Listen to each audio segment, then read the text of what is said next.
26 मई 2025 की रात पंचकुला के सेक्टर 27 में एक ऐसी घटना हुई जिसने सबको चौंका दिया। एक हुंडई ऑरा कार में देहरादून का मित्तल परिवार मृत पाया गया। 7 लोग डेड इन अ कार। ये कोई एक्सीडेंट नहीं था बल्कि एक साथ किया गया सुसाइड था। इसकी वजह भारी कर्ज और बेपनाह मायूसी। 42 साल के प्रवीण मित्तल कुछ वक्त पहले तक बिजनेसमैन थे। आर्थिक तंगी के चलते उन्हें टैक्सी चलाना शुरू करना पड़ा। द टाइम्स ऑफ इंडिया की एक रिपोर्ट के मुताबिक प्रवीण मित्तल, उनकी पत्नी रीना, उनके 3 बच्चों और उनके बुजुर्ग माँ बाप ने कथित तौर पर जहर खाकर आत्महत्या की। नमस्ते, मेरा नाम है आस्था और आप देख रहे हैं खबरगांव। मित्तल परिवार उस दिन पंचकुला आया था एक धार्मिक इवेंट के लिए, बागेश्वर धाम के धीरेन्द्र शास्त्री की हनुमान कथा सुनने। शायद उन्हें लगा था कि ये कथा उनके दुखों को थोड़ी सी राहत देगी, पर ऐसा हो न सका। साथ में थी उनकी पत्नी रीना, उनकी 12-13 साल की जुड़वा बेटियां, उनका 14 वर्षीय बेटा और प्रवीण के माँ बाप। धीरेन्द्र शास्त्री के इवेंट के बाद वो अपने सकेतड़ी गांव में स्थित रेंटेड घर नहीं गए बल्कि सेक्टर 27 में कार पार्क करके रुक गए। रात के करीब 10 बजे एक लोकल आदमी ने कार देखी जिसके पीछे का विंडशील्ड एक टॉवल से ढका हुआ था। जब वो पास पहुंचे तो देखा कि अंदर सारे लोग बेहोश पड़े हैं। ड्राइवर सीट पर बैठे प्रवीण, जिनमें थोड़ी जान बची थी, ने उनको बताया, हम कर्ज में डूब गए हैं, हमारे करोड़पति रिश्तेदारों ने हमें छोड़ दिया है, हमने जहर खा लिया। लोगों ने पुलिस को बुलाया और परिवार को ओजस हॉस्पिटल ले गए, पर 6 लोग वहां डेड डिक्लेयर कर दिए गए। प्रवीण को सिविल हॉस्पिटल सेक्टर 6 ले जाया गया, पर वो भी नहीं बच पाए।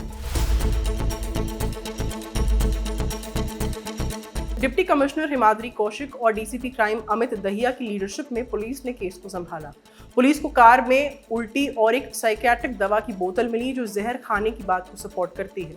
2 सुसाइड नोट्स भी मिले। एक 2 पेज का लेटर था जिसमें प्रवीण ने लिखा, मैं बैंकरप्ट हो गया हूँ, इस सब का जिम्मेदार मैं हूँ। उन्होंने 15-20 करोड़ के कर्ज का जिक्र किया जो 2005-2008 के बिजनेस फेलियर से शुरू हुआ था। नोट में उन्होंने अपने ससुर को परेशान न करने और कजिन संदीप अग्रवाल से अंतिम संस्कार करने की गुजारिश की। दूसरा नोट संदीप के नाम था जिसमें यही बात थी। पुलिस अभी भी फाइनेंशियल रिकॉर्ड्स, फोन कॉल्स और सीसीटीवी फुटेजेस चेक कर रही है। 3 फोन्स मिले हैं, 2 लॉक्ड, एक अनलॉक्ड, जिससे रिश्तेदारों तक बात पहुंची। प्रवीण मित्तल परिवार सहित पहले हिसार में रहते थे, फिर पंचकुला आए जहां प्रवीण ने स्क्रैप मटेरियल की फैक्ट्री शुरू की जो फेल हो गई। फिर देहरादून में टूर्स एंड ट्रैवल्स एजेंसी शुरू की, वो भी नहीं चली। आखिर में प्रवीण टैक्सी चलाने लग गए। रिश्तेदारों ने बताया कि कर्ज की वजह से उन्हें अपना अपार्टमेंट, कार बेचनी पड़ी थी और बढ़ते कर्ज के चलते बैंक ने स्क्रैप फैक्ट्री को भी जब्त कर लिया था। 2025 तक वो सकेतड़ी में किराए के घर में रहते थे। उन्होंने बार-बार घर भी बदले ताकि क्रेडिटर्स से बचा जा सके। प्रवीण के कजिन संदीप ने बताया कि कुछ दिन पहले प्रवीण ने अपनी परेशानी की हिंट तो दी थी, पर प्रवीण इतना बड़ा कदम उठा लेंगे ये किसी ने नहीं सोचा था। सेक्टर 27 के लोग सदमे में हैं। पड़ोसियों ने मित्तल परिवार को सुशील बताया जिनकी परेशानी का अंदाजा किसी को नहीं था। प्रवीण के भतीजे अंकित मित्तल ने सुसाइड नोट्स पर सवाल उठाए हैं। उन्होंने कहा कि जब तक हम नोट नहीं देख लेते यकीन कैसे करें। पुलिस फॉरेंसिक टीम नोट्स की हैंडराइटिंग चेक कर रही है और पोस्टमार्टम से जहर की पुष्टि होने का इंतजार है। सामूहिक खुदकुशी की इस घटना की तुलना दिल्ली के बुराड़ी केस से हो रही है, जहां 2018 में 11 लोगों ने एक साथ सुसाइड किया था। बुराड़ी में भाटिया परिवार के 11 मेंबर्स, 3 जनरेशंस एक घर में मृत पाए गए थे। घर से नोट्स मिले थे जिनमें मोक्ष और स्पिरिचुअल रिचुअल्स की बात मेंशन थी। पुलिस ने बुराड़ी घटना को शेयर्ड साइकोसिस बताया था, जहां एक व्यक्ति के डिल्यूजन्स ने पूरे परिवार को इन्फ्लुएंस किया था। इतने संवेदनशील मुद्दों पर भी कंपैरिजन काफी इनसेंसिटिव साउंड करता है। ये दुखद है, पर कंपैरिजन ड्रॉ करने की बजाय है। दोनों केसेस में पूरे परिवार ने एक साथ सुसाइड किया था, जो रेयर है। दोनों में सुसाइड नोट्स मिले जो परिवार की माइंडसेट को दिखलाते हैं। पंचकुला में फाइनेंशियल स्ट्रेस, बुराड़ी में स्पिरिचुअल बिलीफ्स। दोनों घटनाएं मिडिल क्लास फैमिलीज की थी जो पड़ोसियों और जानकार लोगों को नॉर्मल लगते थे। पर इन समानताओं के अलावा इन दोनों केसेस में अंतर भी है। पंचकुला में वजह फाइनेंशियल थी, जबकि बुराड़ी में रिलीजियस और साइकोलॉजिकल फैक्टर्स शामिल थे। मित्तल परिवार ने जहर खाया था। बुराड़ी में हैंगिंग और रिचुअलिस्टिक मेथड्स इन्वॉल्व थे। बुराड़ी कांड एक घर में हुआ, जबकि पंचकुला वाली घटना एक कार में जो पब्लिक स्पेस में थी।